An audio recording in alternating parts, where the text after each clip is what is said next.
Hello everyone, स्वागत है आपका हमारे YouTube channel history for you में।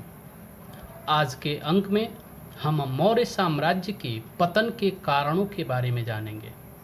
साथ ही हम यह भी जानेंगे कि मौर्य साम्राज्य के अंतिम शासक कौन थे और सम्राट अशोक के बाद मौर्य साम्राज्य की गद्दी पर कौन कौन शासक बैठे। सम्राट अशोक जो मौर्य वंश के महानतम शासक थे, एक तरह से मौर्य साम्राज्य के पतन का प्रारंभ उनके शासन के अंत से प्रारंभ हो गया। सम्राट अशोक के बाद मौर्य वंश की गद्दी पर बैठने वाले शासकों के क्रम के बारे में स्पष्ट जानकारी एक जगह नहीं मिलती है। भिन्न भिन्न स्रोतों से जो जानकारी मिलती है उससे यह पता चलता है कि सम्राट अशोक के बाद निम्न शासक गद्दी पर बैठे, जिसमें अशोक के बाद कुणाल के बाद संप्रति जो जैन धर्म के उपासक थे, संप्रति के बाद दशरथ जो आजीवक संप्रदाय के उपासक थे, और मौर्य वंश का अंतिम शासक बृहद्रथ थे। और यह बृहद्रथ ही मौर्य वंश के अंतिम शासक हुए। और इस बृहद्रथ की हत्या इसी के ब्राह्मण सेनापति पुष्यमित्र शुंग ने 184 ईसा पूर्व में हत्या करके एक नए वंश की स्थापना की, जिसको शुंग वंश के नाम से जाना गया। हमारा आज का विषय वस्तु मौर्य साम्राज्य के पतन के कारण है। तो हम जानेंगे कि मौर्य साम्राज्य के पतन के क्या कारण थे। जो मौर्य साम्राज्य के पतन के कारणों के बारे में हमारी जो जानकारी है वह भिन्न भिन्न विद्वानों के मतों पर आधारित है, जिसमें 8 प्रमुख कारण बताए गए हैं। जिसमें सबसे पहला कारण है वह है ब्राह्मणों की प्रतिक्रिया। दूसरा है अशोक की अहिंसावादी नीति। तीसरा है वित्तीय संकट। चौथा है दमनकारी शासन। पांचवा है अति केंद्रीकृत शासन प्रणाली। छठा है विदेशी विचारों को अपनाया जाना। सातवां है उत्तरी पश्चिमी सीमा की उपेक्षा। और आठवां है योग्य उत्तराधिकारियों का अभाव। इन 8 कारणों पर हम मौर्य साम्राज्य के पतन का विश्लेषण करेंगे कि इन 8 कारण जो भिन्न भिन्न विद्वानों ने व्यक्त किए हैं उसमें इस मौर्य साम्राज्य के पतन को कितना स्पष्ट करते हैं। इसमें सबसे पहला कारण है वह है ब्राह्मणों की प्रतिक्रिया। इस मत को प्रतिपादित करने वाले पंडित महामहोपाध्याय हर प्रसाद शास्त्री के अनुसार अशोक द्वारा बौद्ध धर्म ग्रहण करना और उसके पक्ष में प्रचार करना, इन कारणों से ब्राह्मणों में प्रतिक्रिया हुई, जिसके परिणाम स्वरूप बृहद्रथ की हत्या पुष्यमित्र शुंग द्वारा की गई। पुष्यमित्र शुंग उसी बृहद्रथ का सेनापति था और बृहद्रथ की हत्या सेना के निरीक्षण करने के क्रम में ही पुष्यमित्र शुंग द्वारा की गई। इस मत के द्वारा हरप्रसाद शास्त्री यह मत व्यक्त करना चाहते हैं कि जो बृहद्रथ की हत्या हुई वह चूँकि पुष्यमित्र शुंग ने की, जो ब्राह्मण था और ब्राह्मण होने के बाद भी वह उसकी सेना का सेनानी था, सेनापति था, और जो हत्या हुई वह शायद ब्राह्मणों की प्रतिक्रिया के परिणाम स्वरूप हुई। लेकिन इस मत को हेमचंद्र राय चौधरी ने स्वीकार नहीं किया है और उन्होंने इस मत का खंडन किया है। जो दूसरा मत है वह हेमचंद्र राय चौधरी के मत पर ही आधारित है, और दूसरा मत है वह है अशोक की अहिंसावादी नीति। हेमचंद्र राय चौधरी ने अपने मत के प्रतिपादन के क्रम में यह बताया है कि अशोक की अहिंसावादी नीति मौर्य साम्राज्य के पतन का कारण बनी।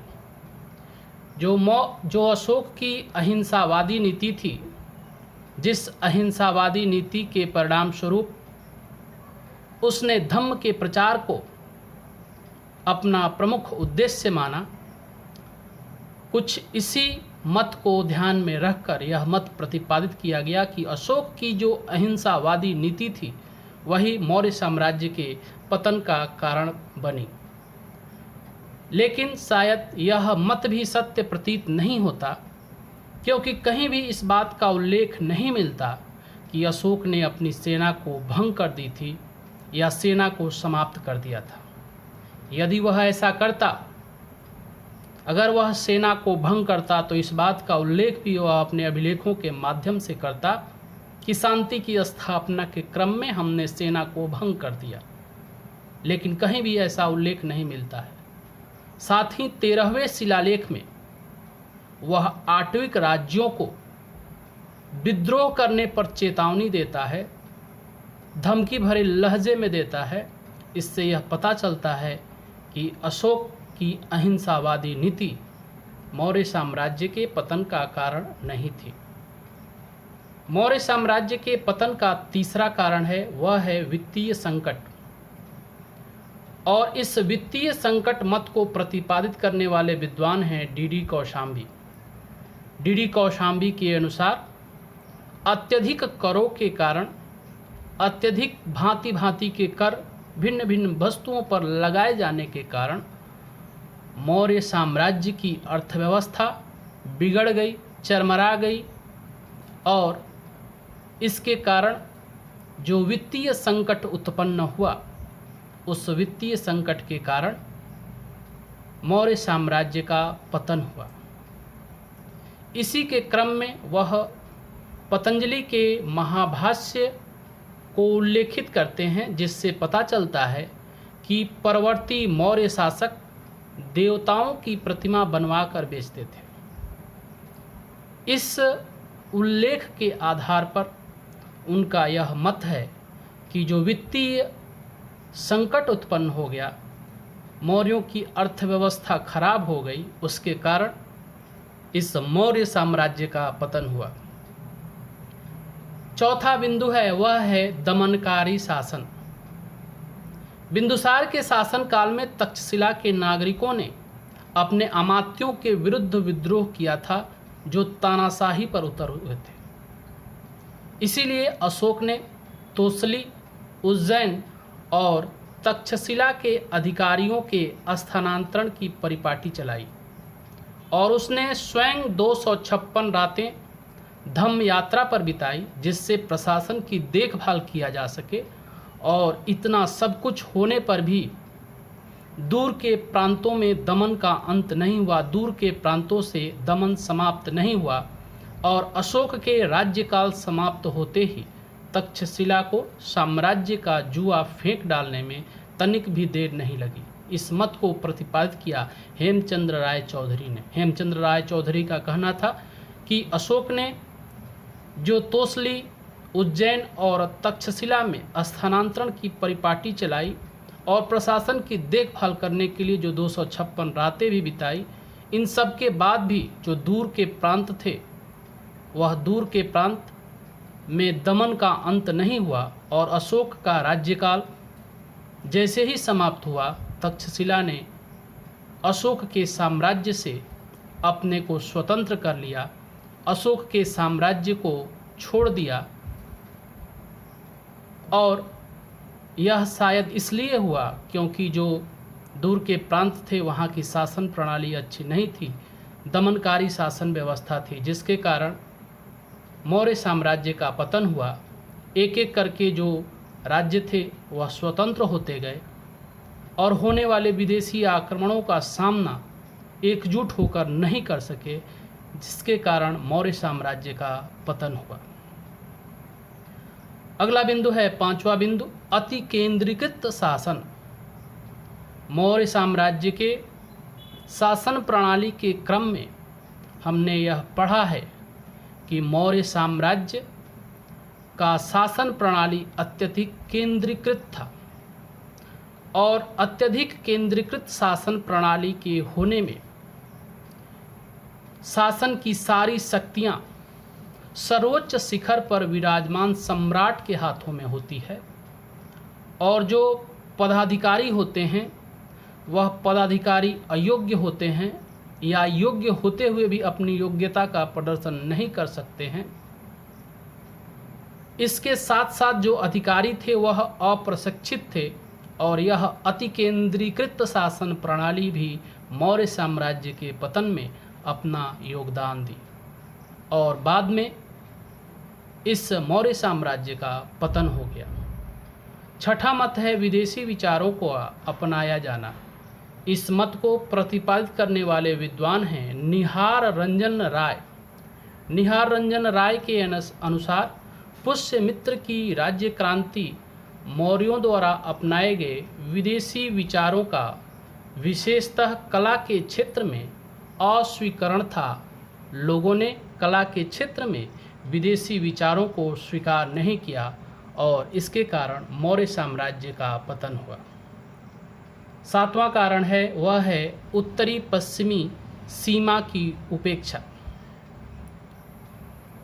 सम्राट अशोक देश और विदेश में मुख्यतः धर्म प्रचार में ही व्यस्त रहा, इसलिए उत्तर पश्चिमी सीमा प्रांत की गतिविधियों की ओर विशेष ध्यान न दे सका और बाद में हिंद यवन शक कुषाण आदि जो विदेशी आक्रमण हुए वह इसी सीमा पर हुआ और इसके विपरीत चीन के राजा सिंह हुआंगती जिनका समय 247 ईसा पूर्व से 210 ईसा पूर्व था, उन्होंने सीथियनों शकों के हमले से अपने साम्राज्य की सुरक्षा के लिए लगभग 210 ईसा पूर्व में चीनी महादीवार का निर्माण कराया। इस चीनी महादीवार का जो निर्माण हुआ उसके परिणाम स्वरूप वह विदेशी आक्रमणों को रोकने में सक्षम हो सके और भारत में इसके विपरीत हुआ। भारत में जो सीमाओं पर उत्तर पश्चिमी सीमा पर विशेष ध्यान नहीं दिया जा सका, इसके कारण भी मौर्य साम्राज्य का पतन हुआ। आठवां और अंतिम कारण है वह है योग्य उत्तराधिकारियों का अभाव।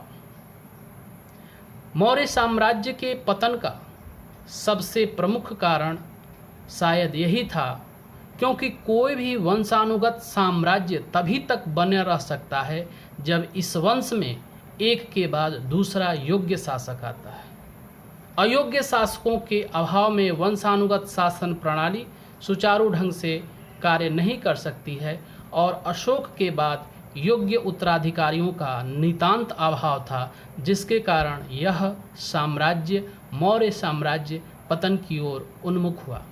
इस तरह हमने देखा कि मौर्य साम्राज्य के पतन के क्या कारण थे और भिन्न भिन्न विद्वानों ने इस मौर्य साम्राज्य के पतन के समक्ष अपनी अपनी बातें रखी।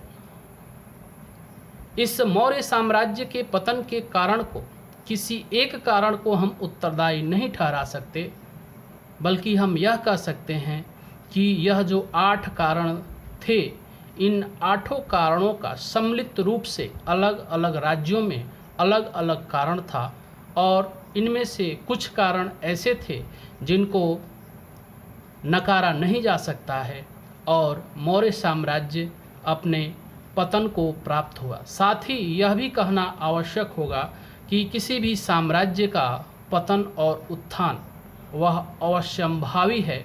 जिस साम्राज्य का उत्थान होता है उस साम्राज्य का पतन भी निश्चित है। इसी के साथ आज का यह अंक समाप्त हुआ, जिसमें हम मौर्य साम्राज्य के पतन के कारणों के बारे में जाने। आगे हम एक नए विषय वस्तु पर आपके समक्ष चर्चा करने के लिए प्रस्तुत होंगे। तब तक के लिए बहुत बहुत धन्यवाद।